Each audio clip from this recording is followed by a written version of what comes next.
Hello बच्चों, कैसे हैं? उम्मीद करता हूँ कि आप लोग का फाइनल तैयारी हो गया होगा। अब आज जो कल से आप लोग का पेपर है, कल 14 फरवरी है, कल से आप लोग का पेपर है।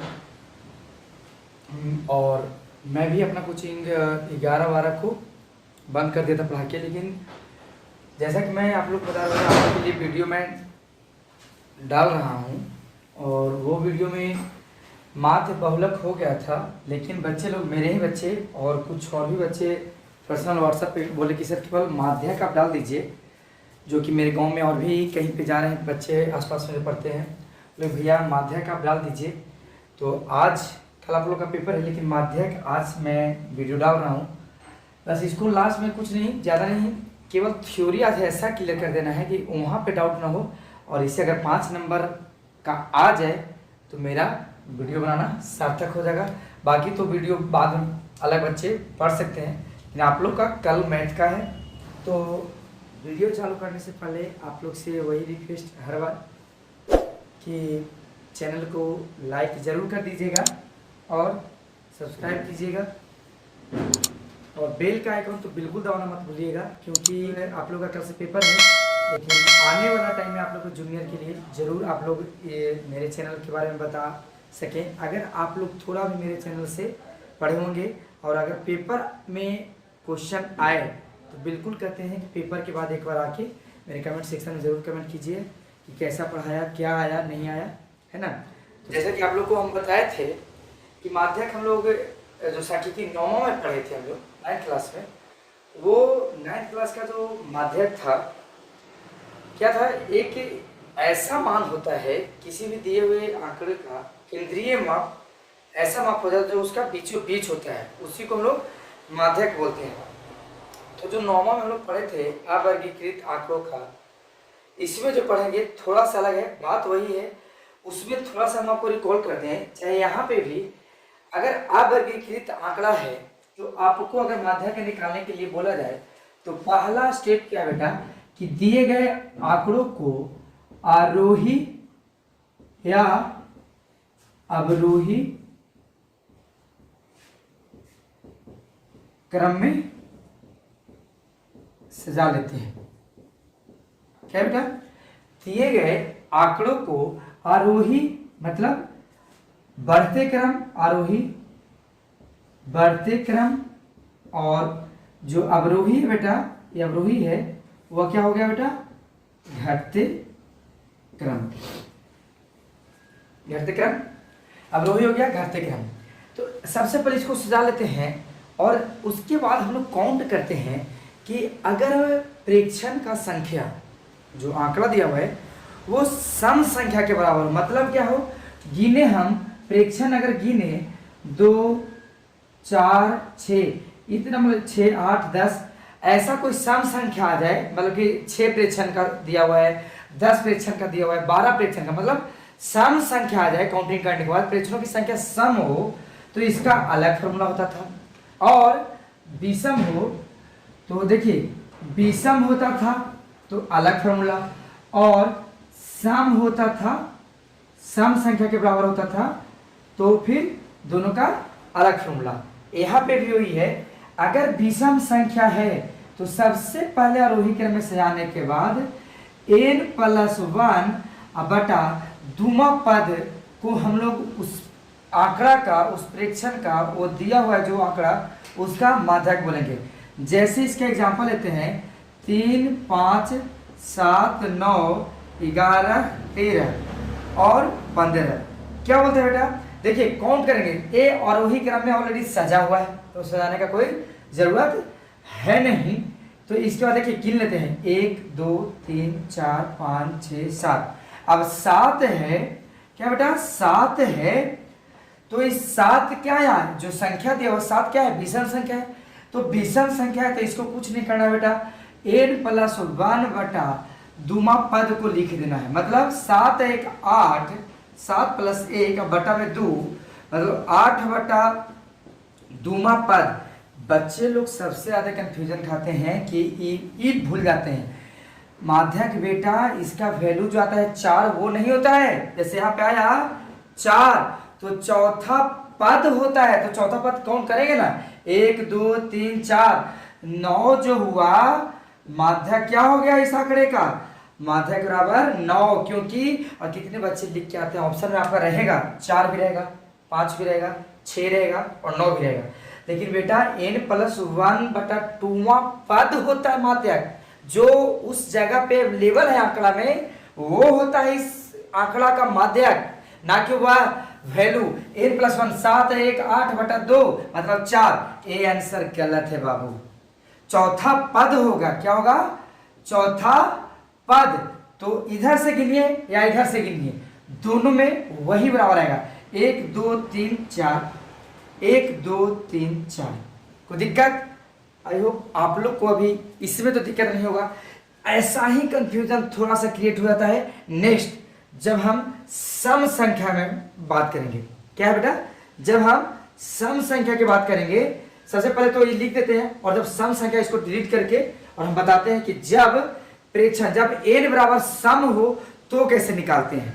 दूसरा केस देखिए, जब पहला विषम को तो पता चल गया, और जब n सम संख्या हो, है ना, n सम संख्या हो, मतलब क्या बेटा कि अगर हम देखिए, अगर इसका जैसे एग्जाम्पल से ही समझा देते हैं तो इसका आगे फॉर्मूला होता है क्या, अगर फॉर्मूला देख लेते हैं तो क्या हो गया बेटा, माध्यक बराबर, तो माध्यक बराबर n/2वां पद।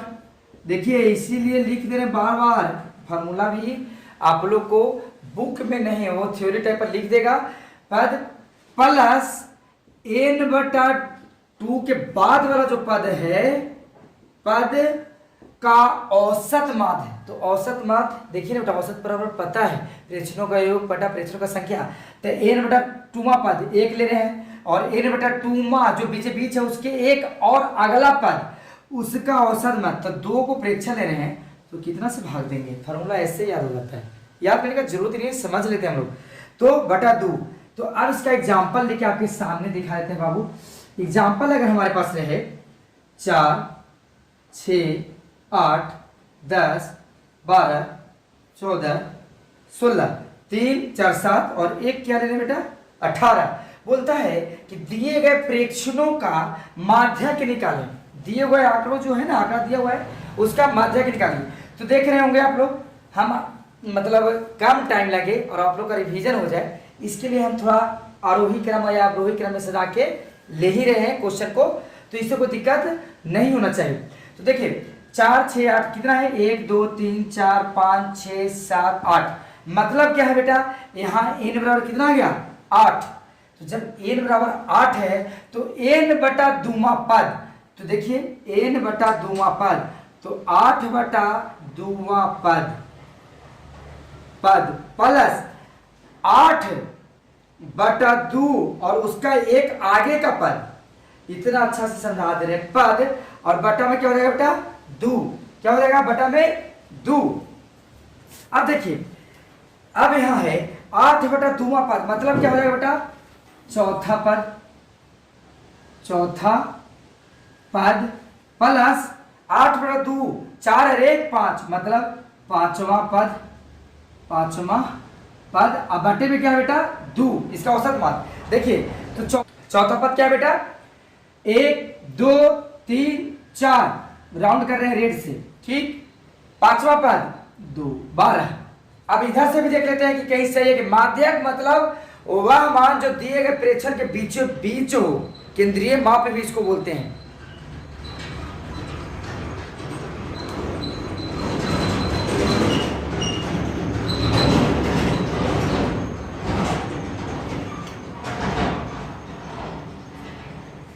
इसको क्या बोलते हैं बेटा, केंद्रीय मापी। तो देखिए इधर से भी 1 2 3 चौथा, अगर घटते क्रम में भी सजा रहता तो एक चौथा बन जाता और एक 5वां, दोनों का योग, तो क्या हो जाएगा बेटा, 10 + 12/2, मतलब क्या बेटा, 10 × 22, 22/2, इसका माध्य मतलब क्या हो गया, 11।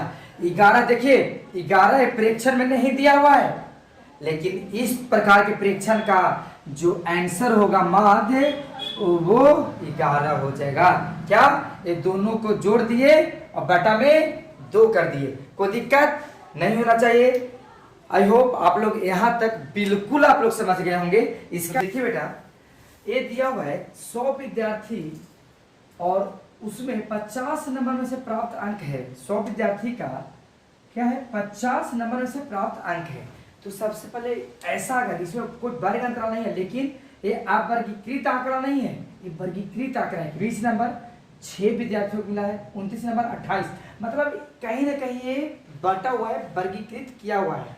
तो ठीक है, तो अगर सबसे पहले इसको क्या करेंगे बेटा, टेबल बना लेंगे। ठीक है, टेबल बना लेते हैं। इस प्रकार के निकालने के लिए, इस प्रकार के आंकड़ों का माध्यक निकालने के लिए हमको एक नया शब्द, जो नया चीज बोलेंगे, नया टॉपिक, नया वर्ड आपके लिए बोल रहे हैं, वो है संचय बारमारता। बारमारता अभी आप लोग देख रहे थे, लेकिन अब संचय बारमारता। तो सबसे पहले वही काम, जो अगर प्राप्तांक है तो इसको इंक्रीजिंग या डिक्रीजिंग ऑर्डर में सजा देते हैं। तो 20, ठीक है, 25, 28, 29, ठीक है बेटा, 28, 29, 31 और फिर क्या है 38, 33, 38, 42 और 43। देखिए यहाँ पे आ गया अपने पास। तो चलिए देखते हैं इसमें। अब मेरे पास जब ए आ गया तो प्राप्तांक के बाद विद्यार्थियों की संख्या है बेटा,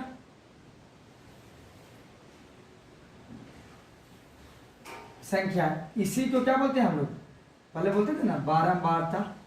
ठीक, क्या है 20, 6, 25, 20, ठीक है, 28, 28 कहाँ पे बेटा, इसका बारंबारता 24, 29, 28, 33, 15,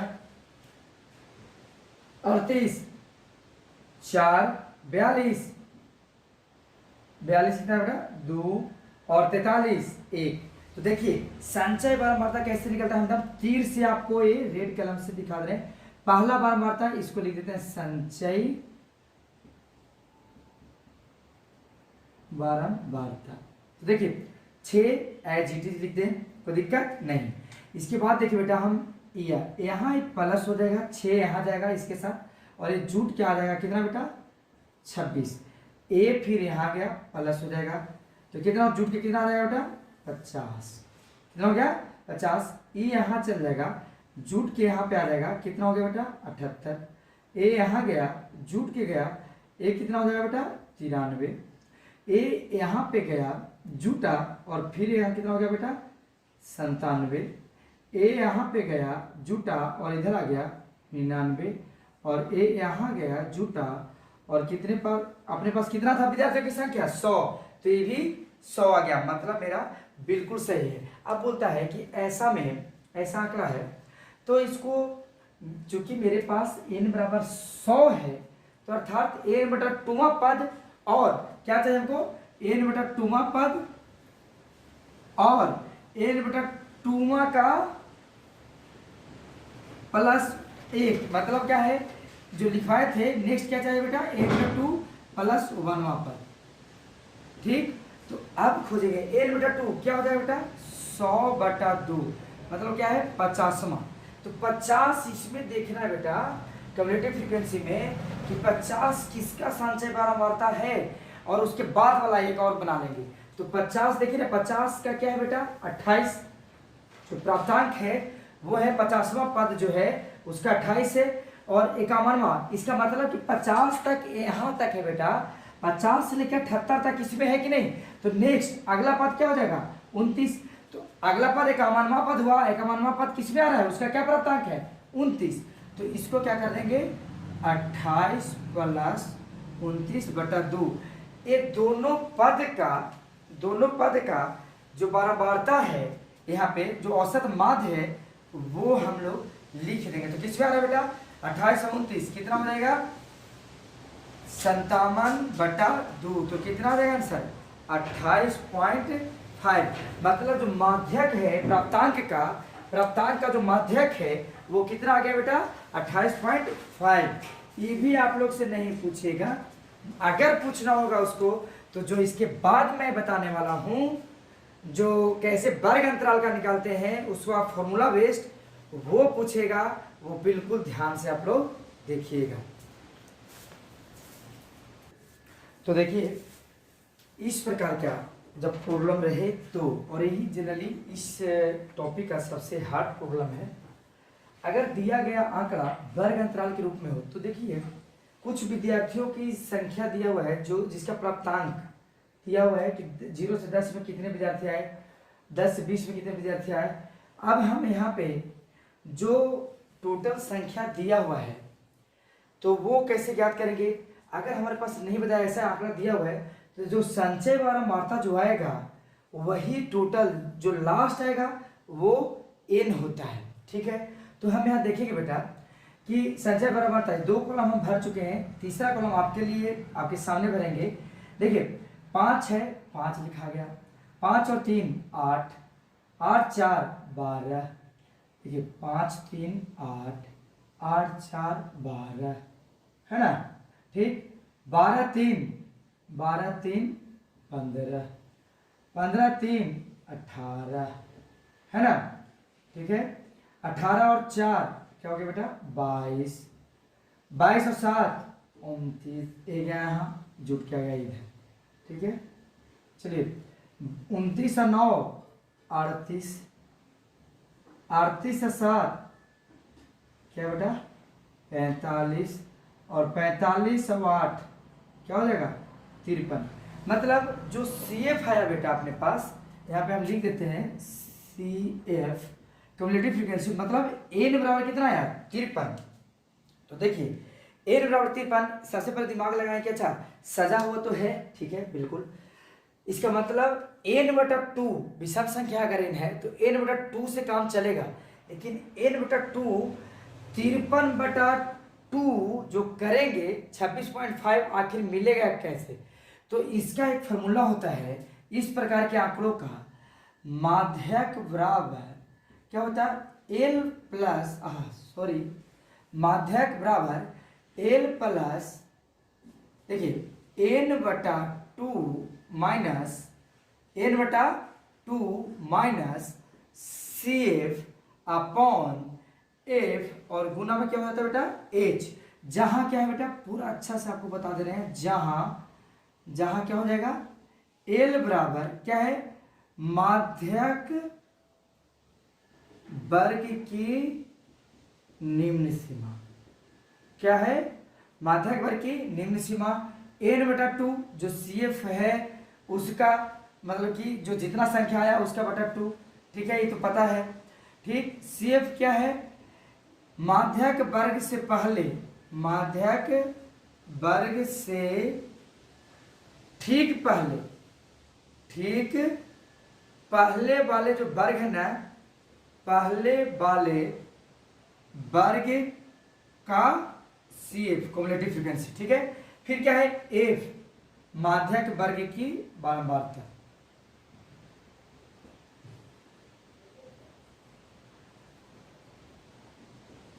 और H वर्ग अंतराल की चौड़ाई। अच्छा से इसको समझाएंगे, लिख रहे हैं केवल है ना, वर्ग अंतराल की चौड़ाई। देखिए n/2 हमको पता है ना, जो आया 53/2, जितना भी n रहेगा तो कितना रहेगा 26.5। अब यहीं से हमको ओरिजिनल गेम इसके लिए इस फॉर्मूला के लिए अब ओरिजिनल खेला यहीं से स्टार्ट होता है, जो ये है कि जो n/2 मिल गया, क्यों क्योंकि विषम संख्या था, तो n/2 जो हम लोग को मिल गया बेटा यहाँ पे, अब उसको हम लोग नियरेस्ट संचय बारंबारता में खोजेंगे कि कहाँ आराम से पूरा आ जाए और जगह भी कम बचे, मतलब बर्बाद जगह कम हो। मान लीजिए कि ये रूम ले लिए एग्जाम्पल, 100 वर्ग फीट का एक रूम है, उसमें 4x4 का मतलब कि एक आदमी को बैठाने में मतलब कि 4 स्क्वायर फीट 4 वर्ग फीट चाहिए तो 25 भरेगा, 25 बैठेगा। तो अगर हमारे पास से 100 वर्ग फीट का है, 200 वर्ग फीट का है, 300 वर्ग फीट का 3 रूम है, मतलब कि 100 का एक, 200 का एक, 300 का, मेरे पास 25 बच्चे आए, या मतलब कि 20 बच्चे मान लेते हैं, 20 बच्चे आए, प्रत्येक बच्चा जो जगह छेकेगा वो 4 वर्ग फीट छेकेगा, तो बताइए कौन में बैठाने में ज़्यादा फायदा होगा। तो सबसे पहले हम देखेंगे ना, सोचेंगे कि ऐसा उसको रूम देते हैं कि जहाँ लोग बैठ भी जाए और कम जगह बर्बाद हो, शायद इससे ज़्यादा बच्चा अगला नेक्स्ट टर्म में आ जाए तो उसको बैठाने के काम आएगा। इस सेम प्रोसेस से यहाँ, तो इसका मतलब उसमें 100 में बैठाएंगे, 100 में बैठाएंगे तो 20 चौ 80, 20 बचा। अगर 200 में वही 20 को बैठा दिए तो हमारे पास 120 जो जगह है वह बिल्कुल बर्बाद जाएगा। 300 में बैठाए तो और जगह बर्बाद जाएगा। तो इसलिए जो n/2 आता है उसको संचय पारमार्थता में देखते हैं कहाँ फीट बैठता है और उसके साथ साथ कि कहाँ पे जगह कम बर्बाद होता है। इसके बाद 5 में तो ये सब में तो आएगा नहीं, 18 में भी नहीं आएगा, 22 में नहीं आएगा, 29 में आएगा। और देखिए सबसे पहले मतलब क्या है, और ये जिसका बारंबारता रहा तो यही जो हो जाएगा अपने पास क्या बेटा, माध्यक वर्ग। क्या हो जाएगा, माध्यक वर्ग। तो माध्यक वर्ग अपने पास आ गया। क्या है बेटा माध्यक वर्ग अपने पास, यहां लिख देते हैं। तो माध्यक वर्ग हमको मिल गया कितना बेटा, 60 से 70। तो L बराबर कितना, 60, L बराबर 60 माध्यक वर्ग की निम्न सीमा। n/2 26.5। तो देखिए बेटा यहाँ पे अब मेरे पास आ गया है n/2 आ गया है 26.5। अब n/2 आ गया मेरे पास, तो अब हमको लिखने का क्या आ गया है, n/2 तक आ गए CF। तो CF निकालेंगे बेटा माध्यक वर्ग से ठीक पहले वाले वर्ग की बारंबारता मतलब कॉम्युलेटिव फ्रीक्वेंसी। तो 29, 60 से 70 है, 50 से 60 ठीक पहले वाला वर्ग है, उसका बारंबारता कितना हो गया, 22। अब बताइए माध्यक वर्ग की बारंबारता, यहाँ ध्यान दीजिएगा कितना लोग संचय बारंबारता लिख देते हैं। माध्यक वर्ग की बारंबारता तो F बराबर कितना, 7, और H वर्ग अंतराल की चौड़ाई उच्च सीमा माइनस निम्न सीमा 10 - 0, 20 - 10, 30 - 20। तो क्या है H बराबर कितना होगा बेटा, 10। अब put the value and get the answer. तो माध्यक अब क्या हो जाएगा बाबू, बहुत आसानी तरीके से निकलेगा। L 60 प्लस n/2 26.5 माइनस 22 और बटा में क्या है 7, ठीक है, फ्रीक्वेंसी है ना 7 और गुना H कितना बेटा 10। तो क्या हो जाएगा 60 प्लस 26 में से 22 मतलब क्या है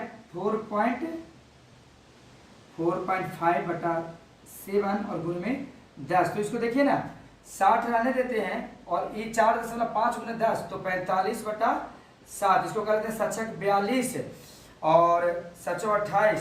तो क्या है बेटा 60 प्लस 6.4, इसका मतलब माध्यक क्या आ गया बेटा 66.4 जो है बेटा माध्यक आंसर। उम्मीद करते हैं बिल्कुल समझ में आप लोग को आया होगा। तो देखिए कितना आया बेटा अपने पास 66.4। आशा करते हैं कि आप लोग बिल्कुल समझ रहे होंगे। और इससे टफ मतलब कि अगर ये अच्छा से समझ में आ जाए तो इससे ज़्यादा टफ नहीं आने वाला है, मैं ऐसा बोल रहा हूँ। और ज़्यादातर आप लोग को बता दें कि अगर आप लोग को डर लग रहा है कि क्या आएगा, तो अभी तक के क्वेश्चन में सबसे ज़्यादा पूछता है माध्य और बहुलक, और माध्यक से पूछेगा तो इससे ज़्यादा कोई ज़्यादा टफ नहीं रहेगा। तो चलिए अब आप लोग फाइनल एक बार इसको 15-20 मिनट का वीडियो हुआ होगा बेटा, ज़रूर देख के जाइए कि अगर आ जाए तो अफसोस ना करें। चलिए आप सभी को ऑल द बेस्ट, अच्छे से परीक्षा दीजिए। और परीक्षा के बाद अगर वीडियो देखे होंगे मेरा और तो परीक्षा के बाद ज़रूर आके कमेंट कीजिएगा। और बच्चों में जितने भी दोस्त होंगे नेक्स्ट जूनियर आने वाले होंगे उन तक शेयर ज़रूर कीजिएगा अगर वीडियो अच्छा लगा हो तो, और नहीं तो कोई बात नहीं, आप कमेंट सेक्शन में आके ज़रूर बताइएगा कि सर हमको कुछ नहीं समझ में आया। चलिए तो अगर चैनल पे अभी भी आप लोग नए हैं तो बिल्कुल सब्सक्राइब कर लीजिए और बेल आइकन जरूर दबा लीजिएगा, लाइक कर दीजिएगा। चलिए आप सभी छात्रों को कल से शुरू होने वाले 10वीं कक्षा के बोर्ड एग्जाम के लिए बहुत बहुत शुभकामना। भगवान गणेश और माँ सरस्वती का कृपा आप पे बना रहे। All the best and bye bye.